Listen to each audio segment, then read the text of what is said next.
ओम जय श्री हरि विष्णु। दोस्तों आप सभी भक्तों का स्वागत है चैनल सनातन धर्म पर। आज की वीडियो में मैं आपसे शेयर करने वाली हूँ वैशाख शुक्ल पक्ष की मोहिनी एकादशी के बारे में। इस एकादशी पर श्री हरि के मोहिनी स्वरूप की पूजा आराधना की जाती है। इस एकादशी पर पूर्ण श्रद्धा भाव से व्रत पूजन करने से साधक को सुख सौभाग्य धन समृद्धि मिलती है, घर का पितृदोष मिटता है, वैवाहिक जीवन में चल रही समस्याएं समाप्त हो जाती हैं और कुंडली में स्थित चंद्र दोष समाप्त होता है। इसके अलावा यदि आप पूरे वैशाख मास का स्नान नहीं कर पाए हैं तो मोहिनी एकादशी से लेकर वैशाख पूर्णिमा तक आप वैशाख स्नान और दान कर सकते हैं। इससे भी आपको पूरे वैशाख स्नान का ही फल प्राप्त होगा। तो चलिए जान लेते हैं आज की वीडियो में कि वैशाख शुक्ल पक्ष की मोहिनी एकादशी कब है, तिथि कब शुरू है, कब समाप्त है, एकादशी का व्रत कब धारण किया जाएगा। साथ ही जानेंगे कि मोहिनी एकादशी की पूजा विधि क्या है, इस व्रत के नियम और मंत्र के बारे में, और जानेंगे मोहिनी एकादशी पर व्रत पारण का शुभ मुहूर्त क्या रहेगा, व्रत पूजन करते हुए कौन से उपाय करें जिससे मन की सभी कामनाएं पूर्ण हो जाएं। तो वीडियो बहुत महत्वपूर्ण है, इसे पूरा अवश्य देखें। साथ ही वीडियो को लाइक और शेयर करना ना भूलें।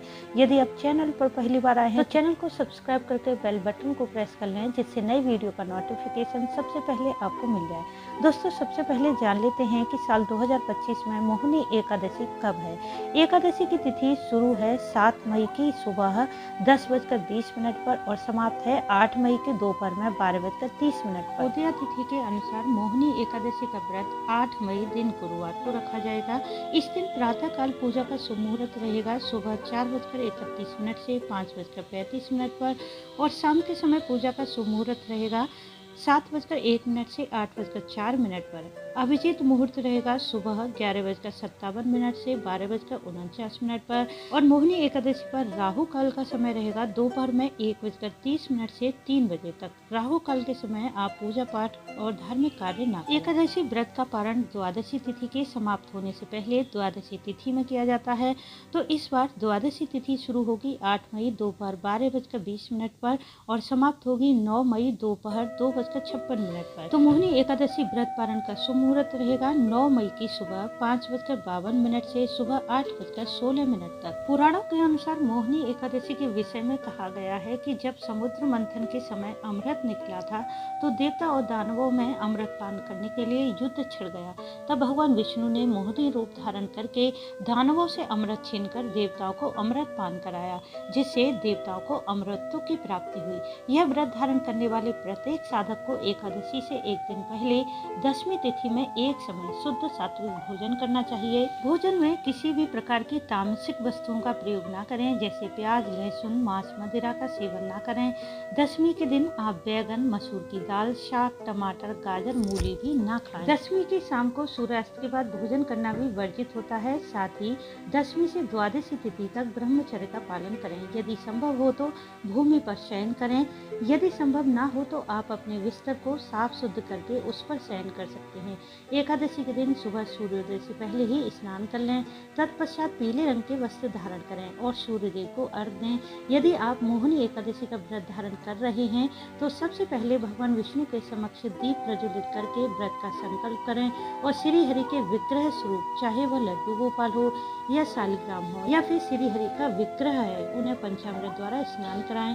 यदि विग्रह नहीं है, श्री हरि की फोटो है, तो फोटो पर ही पंचामृत के छींटे लगा के स्नान का भाव कर सकते हैं। इसके पश्चात पीले चंदन, पीले पुष्प, धूप, दीप, पीले वस्त्र, तुलसी पत्र से विधिवत पूजन करें। साथ ही श्री हरि के मंत्र ओम नमो भगवते वासुदेवाय या ओम नमो नारायण का यथासंभव जाप करें। एकादशी के दिन विष्णु सहस्त्र नाम भगवत गीता का पाठ कर सकते हैं।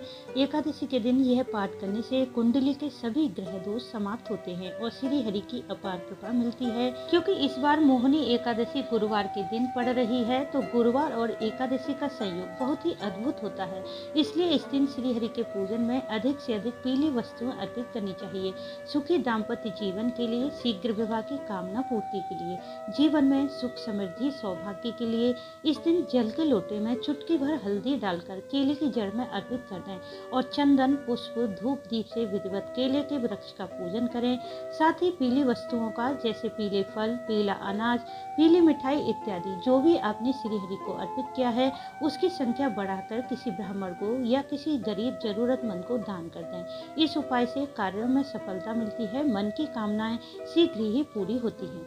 पूजा संपन्न करके भगवान विष्णु की आरती करें और क्षमा प्रार्थना अवश्य कर लें। एकादशी की रात्रि में अखंड दीप प्रज्वलित करके भगवान विष्णु के समक्ष रात्रि जागरण भी अवश्य करें।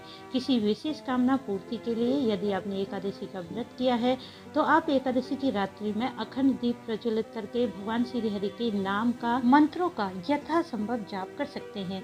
आप चाहें तो रात्रि में विष्णु सहस्रनाम या भगवत गीता का भी पाठ कर सकते हैं। फिर दूसरे दिन द्वादशी तिथि में किसी योग्य ब्राह्मण को बुलाकर उन्हें भोजन करवाएं और अपनी सामर्थ्य के अनुसार उन्हें दान दक्षिणा दें और पारण का शुभ मुहूर्त देखकर द्वादशी तिथि के समाप्त होने से पहले ही अपने व्रत को खोलें। परंतु यदि किसी कारणवश आपको ब्राह्मण नहीं मिल पाते हैं तो आप ब्राह्मण के निमित्त भोजन की कच्ची सामग्री जैसे आटा, दाल, चावल, घी, सब्जी, नमक इत्यादि निकाल कर उस पर कुछ दक्षिणा रख दें और मंदिर में किसी ब्राह्मण को दान कर दें। तो दोस्तों, उम्मीद करती हूँ इस वीडियो से आपको लाभ अवश्य मिलेगा। वीडियो अच्छा लगा हो तो इसे लाइक, शेयर, सब्सक्राइब जरूर कर लें। वीडियो अंत तक देखने के लिए आपका धन्यवाद। राधे राधे।